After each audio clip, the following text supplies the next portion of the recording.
म्हणजे दिल्लीमध्ये 6 लाख रुपये खर्चून नेक्स्ट IASचा क्लास करता येईल तुम्हाला. तोच क्लास म्हणजे सेम क्लास, तेच मार्गदर्शन, नेक्स्ट IASचं मार्गदर्शन आंबेडकरवादी मिशन नांदेडमध्ये 6 लाख रुपयाचा खर्चाचा क्लास हा फक्त 15,000 रुपयावर आम्ही आणून ठेवलेला. मेरी क्युरी जे काही फेलोशिप असेल, युरोपियन युनियनची जी काही मेरी क्युरी फेलोशिप आहे, फार मोठी प्रतिष्ठेची ही फेलोशिप आहे. तर ती फेलोशिप ही मिशनचा विद्यार्थी डॉक्टर बालाजी घुले याला DSC साठी म्हणजे पोस्ट डॉकसाठी जे असेल तर ते मिळालेले. बाबासाहेब आंबेडकर हे 1921 मध्ये लंडन स्कूल ऑफ इकॉनॉमिक्समधून जे असेल तर ते आले म्हणजे DSC घेऊन. एक बरोबर 100 वर्षानंतर म्हणजे 2021 मध्ये पहिली मुलगी जी असेल तर ते लंडन स्कूल ऑफ इकॉनॉमिक्समध्ये आंबेडकरवादी मिशननं पाठवली. कारण तुम्ही ऐकलं असेल की बाबासाहेब आंबेडकरांची जयंती ही 18 तास अभ्यास करून साजरी केली पाहिजे, अशा पद्धतीची कन्सेप्ट जी असेल तर ते मी सुरुवात केलेली. भाषण करणं आणि गप्पा मारणं, मार्केटिंग करणं फार सोपं आहे, पण खिशातून पगारातून पैसे देऊन 4-4 मुलं इंजिनिअरिंग मेडिकल करणं जे आहे तर ते फार अत्यंतिक अवघड काम आहे. आणि ते काम हे साविकाचे सदस्य करतात, ज्याचे आईवडील हे म्हणजे गरीब आहेत, शेतमजूर आहेत, अगदी म्हणजे अत्यंत गरीब घरचे मुलं आहेत. तर या विद्यार्थ्यांना म्हणजे निशुल्क प्रवेश जो असेल तर तो साविकाच्या माध्यमातून मी देण्याचं या ठिकाणी घोषित करतो. नांदेडमध्ये जे काही केंद्र आंबेडकरवादी मिशन अभ्यास केंद्राचं उभं टाकलेलं आहे, समाजाच्या मदतीनं आणि मिशनमधून तयार झालेले जे अधिकारी आहेत तर त्यांच्या मदतीनं हे केंद्र उभं टाकलेलं आहे. त्या ठिकाणी एक विद्यापीठ उभं टाकलेलं, कारण काय तर विद्यापीठामध्ये एक 200-300 विद्यार्थी असेल तर एक विद्यापीठ आहे. तर त्या ठिकाणी 300 मुलांचं रेसिडेन्शियल जे काही केंद्र असेल, मुलांना मुलींसाठी 300 मुलांसाठी रेसिडेन्शियल केंद्र, 500 विद्यार्थी सहजपणे अभ्यास करू शकतील असं हे केंद्र, अगदी म्हणजे सर्व सोयीनुसार अगदी म्हणजे युक्त असलेलं हे जे काही म्हणजे केंद्र असेल तर ते केंद्र नांदेडमध्ये उभं करण्यात आलेलं आहे.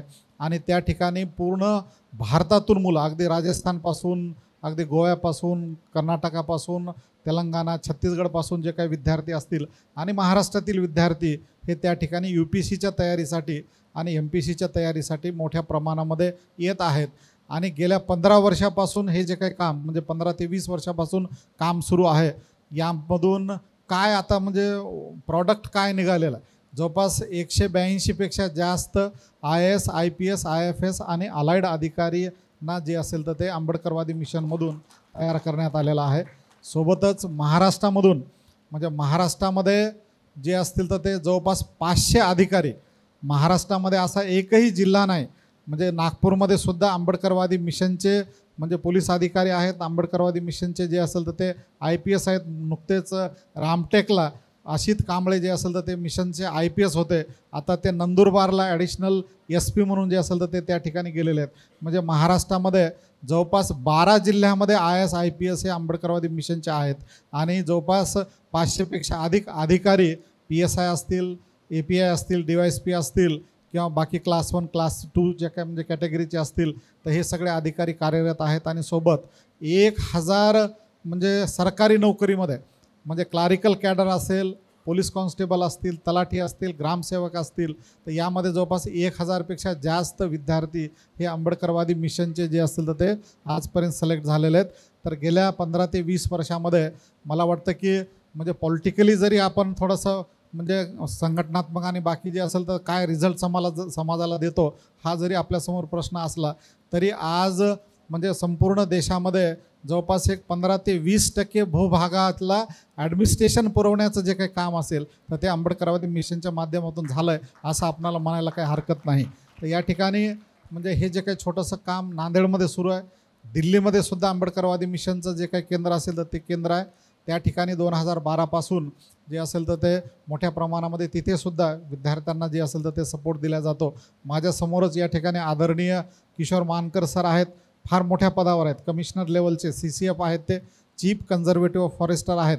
त्यांच्या पुढाकारातून NAPCS म्हणून एक पूर्ण देशभरातील 1000 IAS, IPS लोकांचा एक ग्रुप आहे की जो त्या ठिकाणी विद्यार्थ्यांना 2 महिने UPSCसाठी निशुल्क जे काय मॉकची तयारी करून घेतो ती आंबेडकरवादी मिशनमध्येच जे असेल तर ते मोठ्या सुरुवातीला आणि सलग 5 वर्ष 2015 पासून त्यांनी ती तयारी करून घेतली जी असेल तर त्याचे जे प्रमुख असेल तर ते प्रमुख हे म्हणजे ज्यांनी लीड घेतलं ते माननीय किशोर मानकर सर हे आपल्यामध्ये आहेत.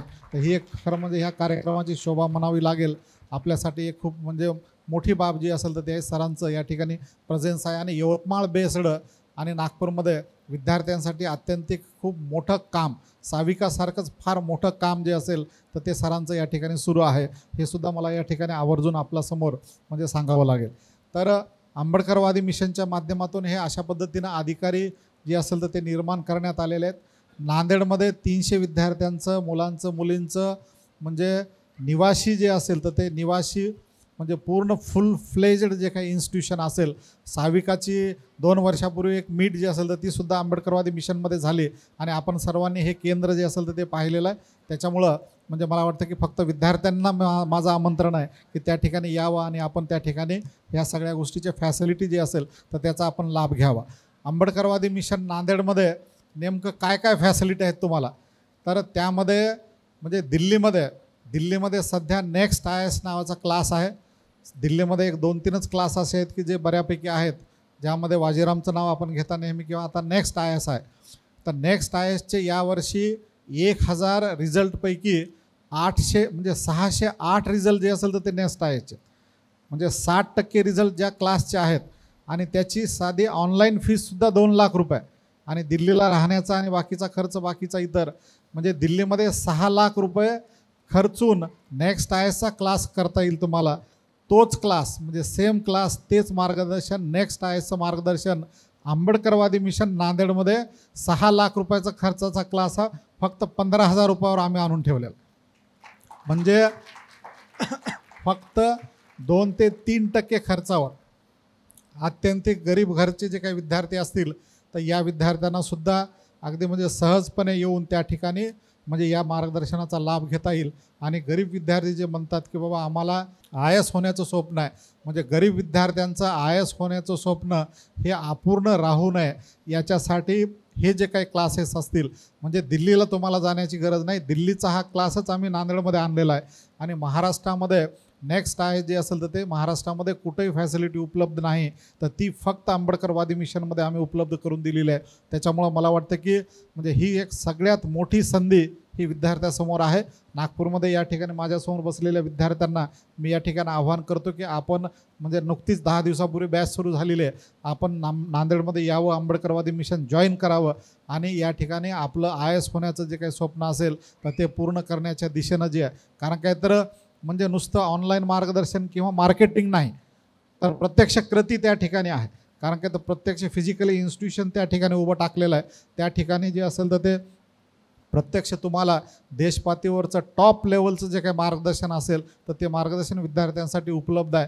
तर या मार्गदर्शनाचा आपण लाभ जो असेल तो विद्यार्थ्यांनी घ्यावा अशा पद्धतीची जी काही विनंती असेल तर ती मी आपला सगळ्यांना करतो. आपणाला पॉम्प्लेट देण्यात आलेले आहेत, तर त्या पॉम्प्लेटवरच्या ऑफिसच्या नंबरवर आपण फोन केल्यानंतर आपणाला त्या ठिकाणी ॲडमिशनची सगळी प्रोसेस ही सांगितली जाईल आणि ताबडतोब आपण येऊन जॉईन करावं आणि त्या ठिकाणी ह्या सगळ्या क्लासेसचे जे काही लाभ असेल तर ते घ्यावेत.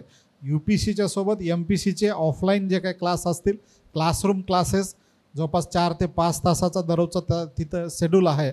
आणि बाकी जो असेल तर तो बाकी म्हणजे सकाळी 6 पासून म्हणजे आंबेडकरवादी मिशनमध्ये सकाळी 6 वाजता या ठिकाणी नालंदा अकॅडमीचे आमचे सर आहेत, या ठिकाणी अनुप सर आहेत, तर त्यांचे प्रतिनिधी त्या ठिकाणी आले होते मिशन केंद्र कसं चालतं नेमकं हे पाहण्यासाठी. सकाळी ठीक 6 वाजता विद्यार्थी उठतात. सकाळी 6 वाजता पहिलं काम काय आहे, तर पहिलं काम हे डॉक्टर बाबासाहेब आंबेडकरांना अभिवादन करणं. पहिलं काम जे आहे तर विद्यार्थी हे पहिल्यांदा सकाळी उठल्याबरोबर मैदानामध्ये एकत्रित येतात आणि त्या ठिकाणी भारतरत्न डॉक्टर बाबासाहेब आंबेडकरांना पहिल्यांदा सल्यूट करून पहिल्यांदा प्रिॲम्बल रीडिंग होतं, 10 मिनिटाचं आनापान आणि विपश्यना होते आणि त्याच्यानंतर मग क्लासेस आणि अभ्यासाला जी असेल तर ती आमची सुरुवात जी असेल तर ती होत असते.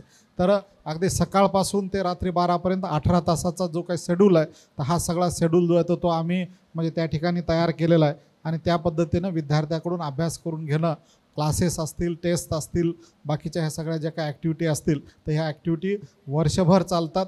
एकही दिवस मिशनला सुट्टी नाही आणि एकही दिवस जे असेल तर ते मिशनमध्ये विश्राम जो असेल तर तो नाही. अगदी 24 तास 12 महिने 365 दिवस जे असेल तर ते मिशन सतत उघडं असतं. म्हणजे जसं नालंदा विद्यापीठ आहे की तिथे म्हणजे दरवाजे जे असेल तर ते ग्रंथालयाचे आणि बाकी बंद नव्हते, तशाच पद्धतीनं मिशनमध्ये सुद्धा अभ्यासिका, ग्रंथालय, बाकी ह्या सगळ्या गोष्टी अगदी 24 तास जे असेल तर त्या उघड्या असतात. 24 तास विद्यार्थ्यांसाठी ह्या सगळ्या फॅसिलिटी त्या ठिकाणी आम्ही देण्यात आलेल्या आहेत. तर नांदेडमधलं हे जे काही केंद्र असेल तर नांदेडमधलं हे केंद्र जे विद्यार्थी अत्यंतिक गरीब आहेत, जे विद्यार्थी दिल्लीमध्ये जाऊ शकत नाहीत आणि ज्या विद्यार्थ्यांची किमान 2 वेळेस मेन्स दिलेले आहेत विद्यार्थी किंवा 1 वेळेस इंटरव्ह्यू दिलेला आहे पण त्यांचं सिलेक्शन झालं नाही, अशा विद्यार्थ्यांना दिल्लीमध्ये 1 वर्षाचं पूर्ण निशुल्क राहण्याची व्यवस्था, जेवणाची व्यवस्था, त्याचे कपडे, सूट, बूट, टाय, सगळी जे काही व्यवस्था असेल तर ती सगळी व्यवस्था जी असेल तर ती करून दिल्लीमध्ये विद्यार्थ्यांना आपण त्या ठिकाणी ठेवत असतो. यावर्षी जवळपास 12 विद्यार्थी, नांदेडमधले 2 विद्यार्थी त्यामध्ये सिलेक्ट झालेले आहेत. अत्यंतिक म्हणजे अगदी डेली वेजेसमध्ये MSCBमध्ये डेली वेजेसमध्ये काम करणारे एक कामगाराचा मुलगा यावर्षी अतुल राजूरकर हा ऑल इंडिया जो असेल तर तो 730 रँक घेऊन हा IPS जो असेल तर तो झालेला आहे. नांदेडमधला विद्यार्थी, नांदेडमधले 2 विद्यार्थी आणि इतर 12 विद्यार्थी जे असतील तर ते यावर्षी सिलेक्ट झालेले आहेत. तर अशा पद्धतीनं अगदी समाजाला जे असेल तर ते गतिशील रिझल्ट देण्याचं जे काही काम असेल तर ते काम 2 दिवसापूर्वीच आम्ही नांदेडमध्ये विदेशी शिक्षणाच्या दिशा, ज्या क्षेत्रामध्ये नालंदा अकॅडमी हे मोठ्या प्रमाणात काम करतं, मिशनचे सुद्धा 50पेक्षा जास्त विद्यार्थी हे म्हणजे जगभरामध्ये वेगवेगळ्या विद्यापीठामध्ये जे असेल तर ते शिकत आहेत. यावर्षी 7 विद्यार्थी हे आंबेडकरवादी मिशनचे देशभरामध्ये, जगभरामध्ये शिकत आहेत. त्यामध्ये मला वाटतं की संपूर्ण भारतामधून SC प्रवर्गामधून म्हणजे हा पहिला विद्यार्थी ज्याला सन्मानाची मेरी क्युरी जे काही फेलोशिप असेल, युरोपियन युनियनची जी काही मेरी क्युरी फेलोशिप आहे, फार मोठी प्रतिष्ठेची ही फेलोशिप आहे, तर ती फेलोशिप ही मिशनचा विद्यार्थी डॉक्टर बालाजी घुले याला DSCसाठी म्हणजे पोस्ट डॉकसाठी जे असेल तर ते मिळालेलं. म्हणजे फंडामेंटल फिजिक्समध्ये पोस्ट डॉक करण्यासाठी फार कमी विद्यार्थी जे असेल तर ते जात असतात आणि या ठिकाणी बरेच इंजिनिअरिंग आणि सायन्स बॅकग्राऊंडचे विद्यार्थी त्यांना ही बाब समजू शकतं. तर फिजिक्समध्ये आता तो सध्या कोरियामध्ये आहे, तिथून जो असेल तर तो 5 वर्षासाठी आता युरोपियन युनियनमध्ये तो येणार आहे, नेदरलँडमध्ये, बाकी युरोपियन युनियनमध्ये, आणि त्या ठिकाणी त्याचं पुढचं 5 वर्षाचा कार्यकाळ राहील. त्याला मेरी क्युरी स्कॉलरशिप मिळालेली आहे. बाबासाहेब आंबेडकर हे 1921मध्ये लंडन स्कूल ऑफ इकॉनॉमिक्समधून जे असेल तर ते आले, म्हणजे DSC घेऊन एक बरोबर 100 वर्षानंतर म्हणजे 2021मध्ये पहिली मुलगी जे असेल तर ते लंडन स्कूल ऑफ इकॉनॉमिक्समध्ये आंबेडकरवादी मिशननं पाठवली आणि त्या ठिकाणी पहिली मुलगी ऐश्वर्या चिकटे गेली. मास्टर्स इन्स इकॉनॉमिक्समध्ये तिनं हिस्ट्री ऑफ म्हणजे इकॉनॉमिक्समध्ये तिनं मास्टर्स केलं तिथून, आणि तिथून परत आल्यानंतर पुन्हा आता UKमध्ये पुन्हा जे असेल तर ते कॉन्व्हेंट युनिव्हर्सिटीमध्ये ती PhD करण्यासाठी जे असेल तर ते जात आहे आणि तिथंच पुढे जे असेल तर ते पुढे DSC ती करण्याचा तिचा पुढचं मानस जे असेल तर तो आहे. म्हणजे या ठिकाणी म्हणजे विदेशी शिक्षणाच्या दिशेसाठी विद्यार्थ्यांना मार्गदर्शन असेल. भारतामध्ये माऱ्याच्या आणि मोक्याच्या जागा घेण्यासाठी म्हणून UPSCची परीक्षा असेल, MPSCची परीक्षा असतील, बँकिंगच्या परीक्षा असतील, बाकीच्या ज्या काही परीक्षा असतील तर या परीक्षेसाठी मार्गदर्शन असेल तर याच्यासाठी आंबेडकरवादी मिशन हे गेल्या 15-20 वर्षापासून कार्य करत आहे. फक्त आणि अगदी म्हणजे सोशल याच्यावर एक चळवळ म्हणून जे असेल, कारण काय तर म्हणजे चळवळ ही म्हणजे दिशा देणं जे असेल तर ते फार महत्त्वाची गोष्ट आहे विद्यार्थ्यांसाठी. तर हे काम हे आंबेडकरवादी मिशन हे एक चळवळ म्हणून करत आहे. एक ब्रेन वॉर जो असेल तर त्याच्यासाठी मुलं आमचे जे असेल तर ते तयार होणं, सोबतच सामाजिक प्रबोधनासाठी म्हणून जे, कारण तुम्ही ऐकलं असेल की बाबासाहेब आंबेडकरांची जयंती ही 18 तास अभ्यास करून साजरी केली पाहिजे, अशा पद्धतीची कन्सेप्ट जी असेल तर ते मी सुरुवात केलेली आहे. म्हणजे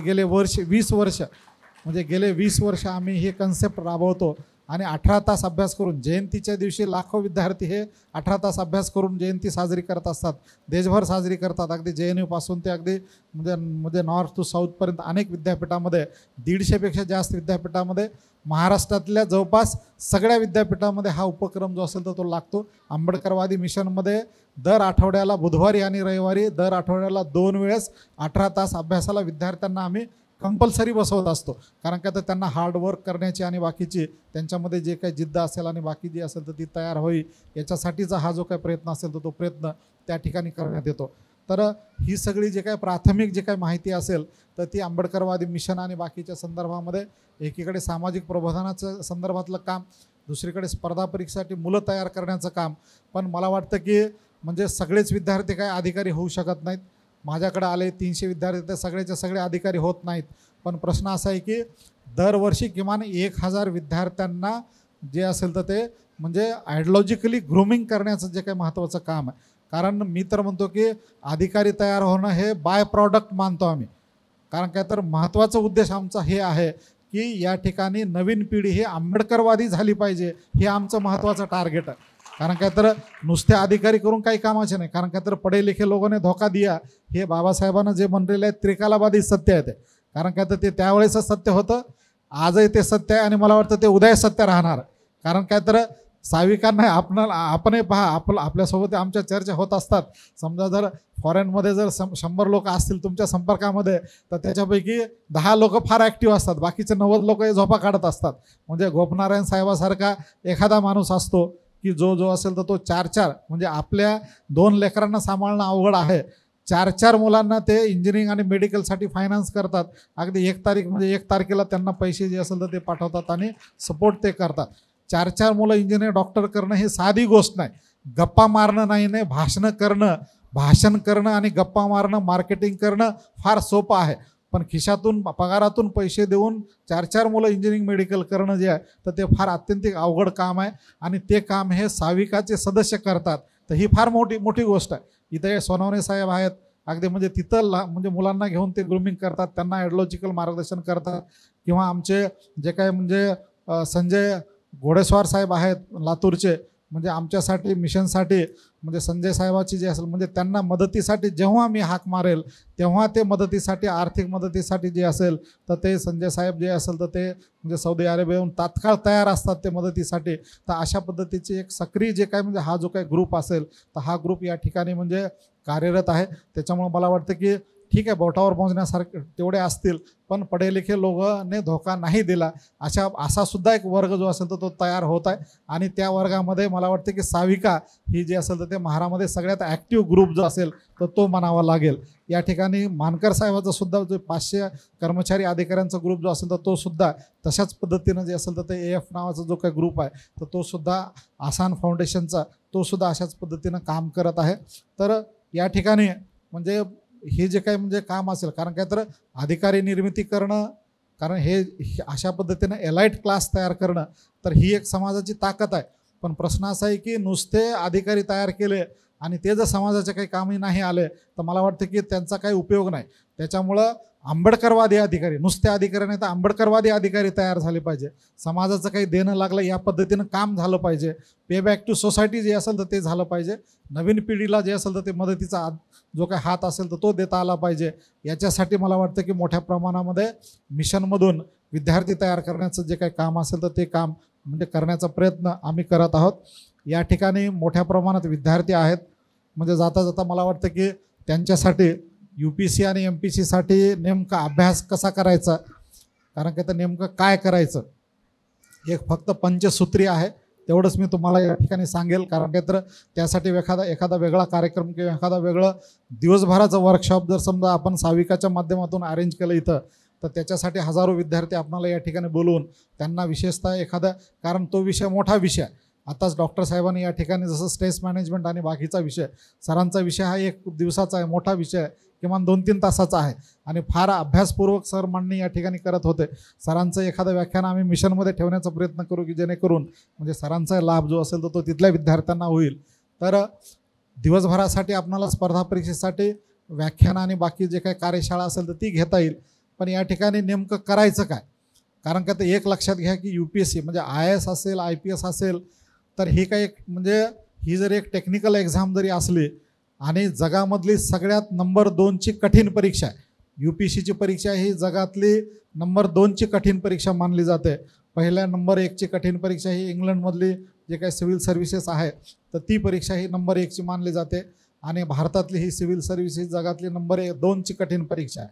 त्याच्यामुळे ही साधीसुधी परीक्षा नाही, ही एक पर्सनॅलिटी आहे. आणि ही जे असेल तर याचं जे काही डेव्हलपमेंट आहे तर ते अगदी लहानपणापासून, आता बघा म्हणजे सोनवणे साहेब हे लहान लेकरापासून अगदी म्हणजे प्रयत्न करतात. म्हणजे अगदी तिथे सौदी अरेबियामध्ये तिथं मुलांना घेऊन बसतात ते संडेला सुट्टीच्या दिवशी आणि त्यांना ग्रूमिंग करण्याचा प्रयत्न जे असेल तर ते करतात.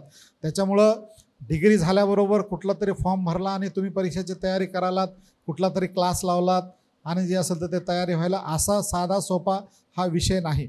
हा एक ग्रूमिंगचा विषय आहे. ती एक पर्सनॅलिटी आहे. कारण एक IAS म्हणजे एक पर्सनॅलिटी आहे. एक जे असेल तर ते एक तुमचं एक विकसित स्वरूप आहे ते.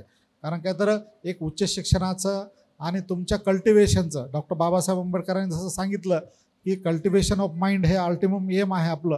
त्याच्यामुळं शिक्षणाच्या संदर्भामधून शिक्षणाच्या माध्यमातून कल्टिवेट झालेला अगदी म्हणजे सर्वोच्च विद्यार्थी जो असेल तर तो म्हणजे IAS आहे किंवा सर्वोच्च कल्टिवेट झालेला विद्यार्थी हा IPS आहे. तर अशा पद्धतीनं तुमचं कल्टिवेशन आहे आणि ते जे असेल तर एक मोठी प्रक्रिया.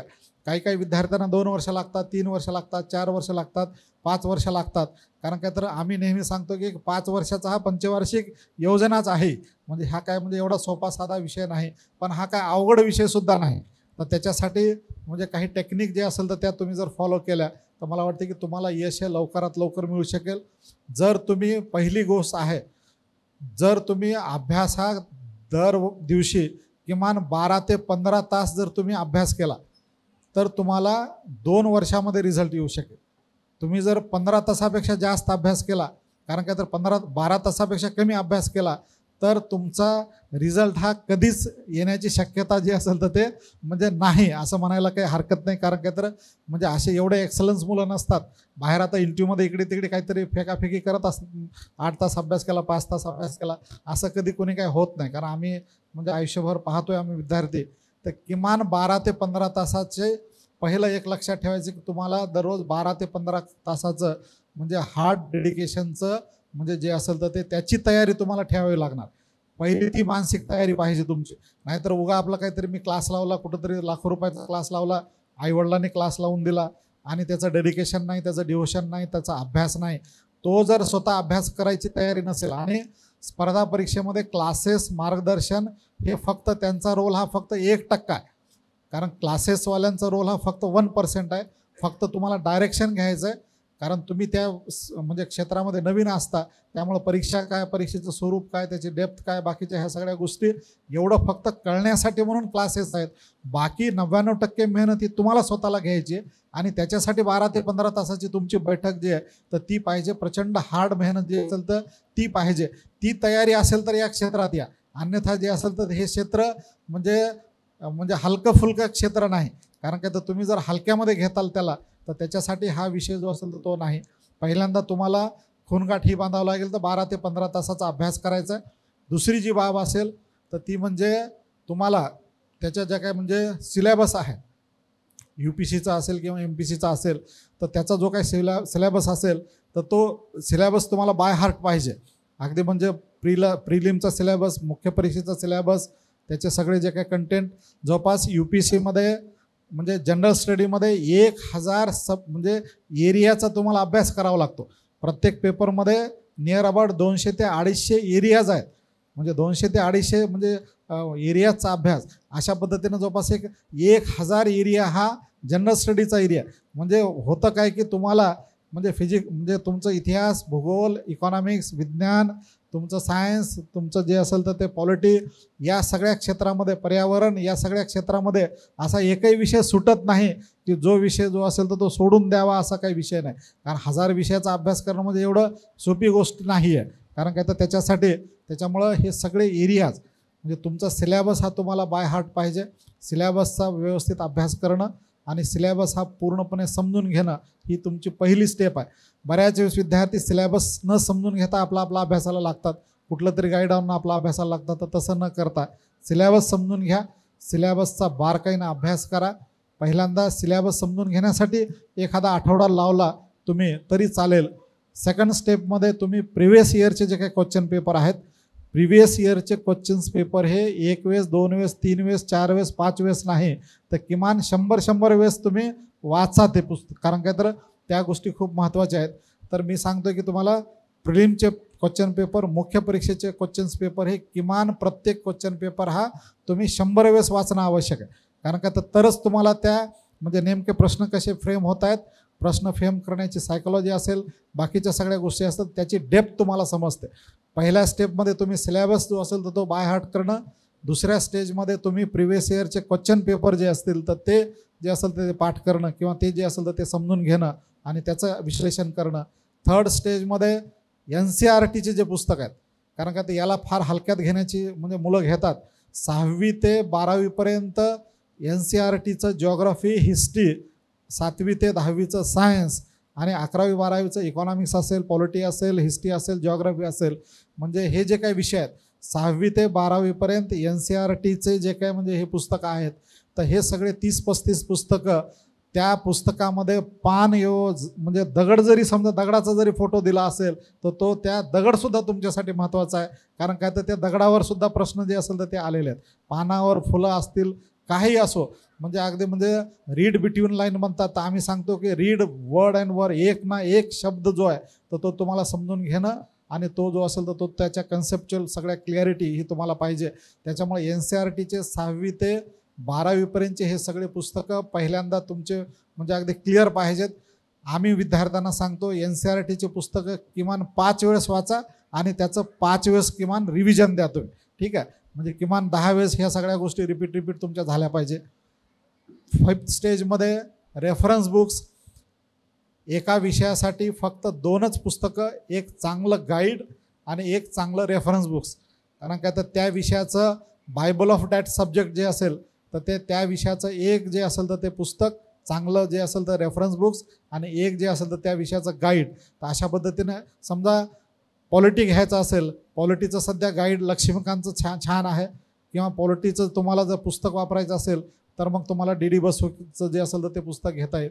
किंवा इकॉनॉमिक्ससाठी जे असेल तर ते रमेश सिंगचं गाईड आहे, किंवा रेफरन्स बुक्स जर म्हणाल तुम्ही तर दत्तान सुंदरम जे असेल तर ते रेफरन्स बुक्स आहे. तर अशा पद्धतीनं एका विषयाचे म्हणजे तुम्हाला जर हिस्ट्रीसाठी, मॉडर्न हिस्ट्रीसाठी करायचं असेल तर त्याच्यासाठी स्पेक्ट्रमचं गाईड आहे, पण त्याच्यासाठी रेफरन्स बुक जे असेल तर ते तुम्हाला म्हणजे ग्रोव्हर अँड ग्रोव्हर किंवा बिपिनचंद्र सारखे जे काही पुस्तकं असतील तर हे सगळे पुस्तकं, म्हणजे प्रत्येक विषयासाठी फक्त 2च पुस्तकं. 10 पुस्तकं वाचू नका. 10 पुस्तकं वाचण्यापेक्षा 2 पुस्तकं 10 वेळेस वाचा तुम्ही. ठीक आहे, कारण का तर 2 पुस्तकं 10 वेळेस वाचणं महत्त्वाचं आहे. 10 पुस्तकं 10 वेळेस वाचत बसलं तर तुम्हाला म्हणजे ती पकड जी असेल तर ते येत नाही. त्याच्यामुळं 5th स्टेजमध्ये तुम्हाला हे सगळे जे काय रेफरन्स बुक्स, 2 रेफरन्स बुक्स, अशा पद्धतीने एक 10 रेफरन्स बुक्स. त्यानंतर करंट इव्हेंटमध्ये हिंदू आहे किंवा इंडियन एक्सप्रेस आहे. इंडियन एक्सप्रेसमध्ये सध्या UPSCसाठी एक विशेष सेक्शन जे असेल तर ते दररोज पब्लिश केलं जातं. दररोज जे काही करंट इव्हेंट चालतात त्या करंट इव्हेंटच्या आधारावर म्हणजे नेमकं सिलेबसमध्ये हा कंटेंट कुठं आहे, नेमकं सिलेबसला कुठं कोरिलेट करतो, सिलेबसमधून कुठं म्हणजे आजच्या विषयावर कुठला प्रश्न जे असेल तर तो पाठीमागे आलेला आहे. तर हे सगळं विद्यार्थ्याचं काम फार सोपं केलेलं आहे. आता इंडियन एक्सप्रेस हा एक स्पेशल कॉलम जे असेल तर ते चालवतो. त्याच्यामुळं पालकांनाही माझी विनंती आहे की प्रत्येकाने घरी इंडियन एक्सप्रेस किमान जो आहे तो घरी लावून ठेवा. अगदी मुलगा तुमचा 5वीचा असो का तुमचा 4थीचा असो, अगदी तेव्हापासून त्याला वाचायला जे असेल तर त्याची सवय जी असेल तर ते करून टाका. कारण का तर इंडियन एक्सप्रेसमध्ये हे कॉलम अत्यंत महत्त्वाचं आहे. तुम्हाला हिंदू जे असेल तर ते सुद्धा खूप महत्त्वाचं आहे. आणि विशेषतः दोन्ही वर्तमानपत्रामधले जे काही संपादकीय आहेत, बाकी सगळं वर्तमानपत्र वाचतो आपण, आणि सद्यस्थितीमध्ये जे आहे तर ते सद्यस्थितीमध्ये मोठ्या प्रमाणामध्ये आपले मुलं रील पाहण्यामध्ये आणि बाकी याच्यामध्ये जे असेल म्हणजे कुठंतरी मटणाची थाळी 250 रुपये मिळते हे सगळ्यांना माहीत आहे. भाग्यश्री हॉटेल कुठंतरी कोपऱ्यात कुठंही माहीत नाही. नागपूरकरांना जे आहे म्हणजे सावजीसाठी प्रसिद्ध असलेल्या नागपूरकरांना पंढरपूरमध्ये कुठंतरी भाग्यश्री हॉटेलची ढवारा थाळी जी असेल तर ती आता रीलमध्ये प्रसिद्ध होत आहे. तर हे सगळ्यांना आपणाला माहीत आहे आणि याच्यावर आपलं सगळ्यांचं लक्ष आहे. तर असल्या वाह्यात गोष्टी मुलांनी न पाहता जे असेल तर ते विशेषतः म्हणजे संपादकीय जे वर्तमानपत्रातलं जे काही एडिटोरियल आहे तर ते अत्यंतिक महत्त्वाचं आहे. त्याच्यामुळं दररोजचे जे काही एडिटोरियल असतील तर हे सगळे एडिटोरियल तुम्ही जर हिंदूचे 2 एडिटोरियल, इंडियन एक्सप्रेसचे 2 एडिटोरियल म्हणजे 3 ते 4 एडिटोरियल जर तुम्ही केले तर वर्षभरामध्ये तुमच्याकडे 1000 विषय तयार होतात. तर ते 1000 विषय जर समजा तुम्ही तयार केले तर त्या 1000 विषयामधूनच तुम्हाला 10-20 विषयावर जे काही क्वेश्चन्स असतील तर ते क्वेश्चन्स बरोबर परीक्षेमध्ये मिळतात. तर ही एक सिंपल स्ट्रॅटजी आहे.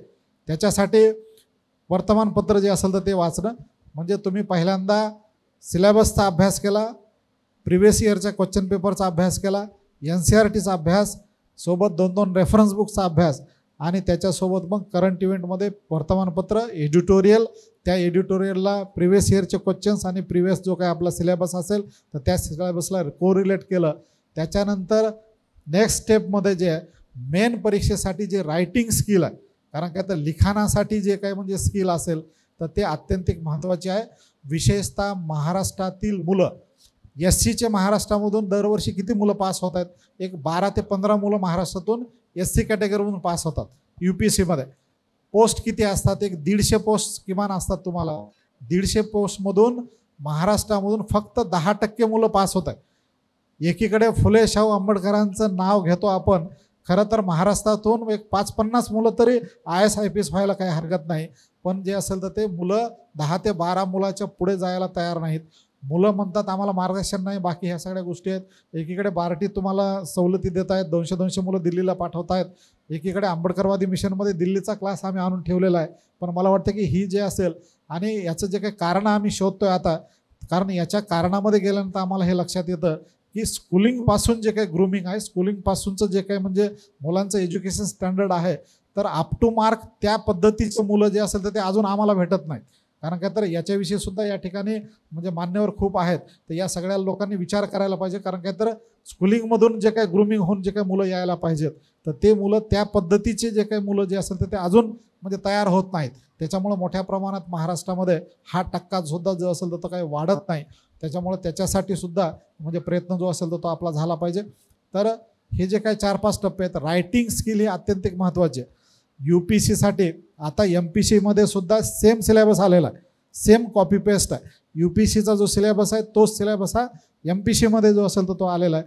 त्याच्यामुळं तुम्हाला आता एकच परीक्षेची तयारी केली, UPSCची तयारी केली, तर MPSCची डेप्युटी कलेक्टर, DYSP, तहसीलदार, बाकी ह्या सगळ्या पोस्टची तयारी जी आहे तर ती सगळी तयारी होणार आहे. त्याच्यामुळे रायटिंग स्किलचा महत्त्वाचा रोल असणार आहे आता.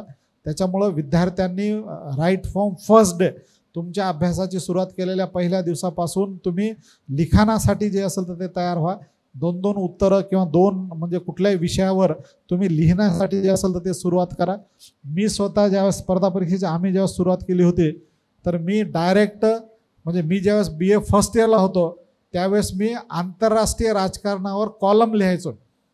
देशोन्नती नावाचा जो पेपर निघतो इथून अकोल्याहून, तर त्याच्यामध्ये चेकमेट नावाचा BA फर्स्ट इयरला होतो मी त्यावेळेस राष्ट्रीय नॅशनल इव्हेंटवर दर गुरुवारी माझा कॉलम पब्लिश व्हायचा. आणि मराठवाड्यामध्ये लोकपत्र नावाचं एक वर्तमानपत्र यायचं, त्याचा खप हा लोकमतपेक्षा फार मोठा पेपर होता तो. तर दर रविवारी जगाच्या पाठीवर म्हणून इंटरनॅशनल अफेअरवर मी कॉलम लिहायचो, म्हणजे आठवड्यातून 2 कॉलम. म्हणजे मी BA फर्स्ट इयरला असताना म्हणजे 19व्या वर्षी भारतामधला सगळ्यात यंगेस्ट कॉलम रायटर होतो मी, म्हणजे त्या काळामध्ये. ठीक आहे, म्हणजे या ठिकाणी मुलं आहेत, मुलांना आम्ही मार्गदर्शन करतो. माझा पहिला लेख हा 25 ऑक्टोबर 1992ला म्हणजे विचार करा 32-33 वर्षापूर्वी इथं एकही विद्यार्थी नसेल म्हणजे त्यावेळेस जन्मलेला. तर त्यावेळेस मी आंतरराष्ट्रीय राजकारणावर बिल क्लिंटन हा निवडून येईल अशा आशयाचं एक आर्टिकल लिहिलं होतं मी. आणि जगामधल्या म्हणजे माझी निवड जी असेल तर ती 2001मध्ये माझं तहसीलदार म्हणून सिलेक्शन झालं. सिलेक्शनच्या इंटरव्ह्यूच्या 1 दिवस अगोदर रविवारी भारत आणि अमेरिका संबंधावर हा म्हणजे त्यावेळेस अटल बिहारी वाजपेयी होते, तर त्यावेळेसचा माझा हा शेवटचा लेख. म्हणजे जगातल्या सगळ्या समस्यावर म्हणजे जगातील सगळ्या देशातील सगळ्या समस्यावर वर्तमानपत्रामध्ये मी लिखाण केलेलं आहे तहसीलदार होण्याच्या अगोदर. ठीक आहे, म्हणजे अधिकारी होण्याच्या अगोदर देशातल्या सगळ्या समस्या आणि जगातल्या सगळ्या समस्यावर पेपरमध्ये मी लिहित होतो कॉलम रायटर म्हणून. त्याच्यामुळं रायटिंग स्किल हे अत्यंतिक महत्त्वाचे. तुमच्यासाठी जे काही म्हणजे लिखाणाची जी काही शैली असेल तर ती अत्यंतिक महत्त्वाची आहे. त्याच्यामुळं विद्यार्थ्यांनी हा म्हणजे ऑब्जेक्टिव्ह जे असेल तर ती तयारी करता तुम्ही सब्जेक्टिव्ह तयारी जी असेल तर ती सुद्धा करावी. या सगळ्याचा फायदा हा तुम्हाला भारतामध्ये वेगवेगळ्या होणाऱ्या जे काही एंट्रन्स एक्झाम आहेत, JNUचे असेल, दिल्ली स्कूल ऑफ इकॉनॉमिक्स असेल, दिल्ली युनिव्हर्सिटी असेल किंवा देशभरातल्या जे काही मोठमोठे इन्स्टिट्यूशन आहेत त्याची तयारी असेल तर त्याच्यासाठी होतो. आंतरराष्ट्रीय क्षेत्रावर तुम्हाला जायचं त्याच्यासाठी सुद्धा याचा जे काय म्हणजे तुम्हाला उपयोग असेल तो होतो. त्याच्यामुळं UPSCची तयारी ही मल्टी डायमेन्शनल आहे, अगदी मल्टिपल तुमचा त्याचा उपयोग आहे. स्पर्धा परीक्षेची तयारी ही तुम्हाला म्हणजे तुमच्या एंट्रन्ससाठी सुद्धा PG एंट्रन्ससाठी बाकीच्या एंट्रन्ससाठी सुद्धा होते आणि सोबत जे असेल तर ते तुमच्या नोकरीसाठी आणि बाकीसाठी सुद्धा होऊ शकते. त्याच्यामुळं हे टप्पे जर तुम्ही पाळले, आता मी सांगितलेले 5 टप्पे, ज्याच्यामध्ये तुम्ही सिलेबस अगदी बारकाईनं करा, प्रिव्हियस इयरचे क्वेश्चन पेपर करा, NCERT अगदी बारकाईनं करा, 2-2 रेफरन्स बुक्स करा, करंट इव्हेंटसाठी पेपरचे एडिटोरियल आणि बाकीच्या गोष्टी करा तुम्ही, आणि रायटिंग स्किल करा, आणि सोबतच तुमच्या इंटरव्ह्यूची जी काय तयारी आहे, पर्सनॅलिटी जी आहे, पर्सनॅलिटी म्हणजे सुंदर अगदी म्हणजे दिसणं नाही, पर्सनॅलिटी म्हणजे तुमचं जे काही विचार करण्याची जे काही रॅशनल शैली आहे, तुमची जे काही व्यापक शैली आहे, तर ती जी असेल तर ते तुम्ही विकसित करा.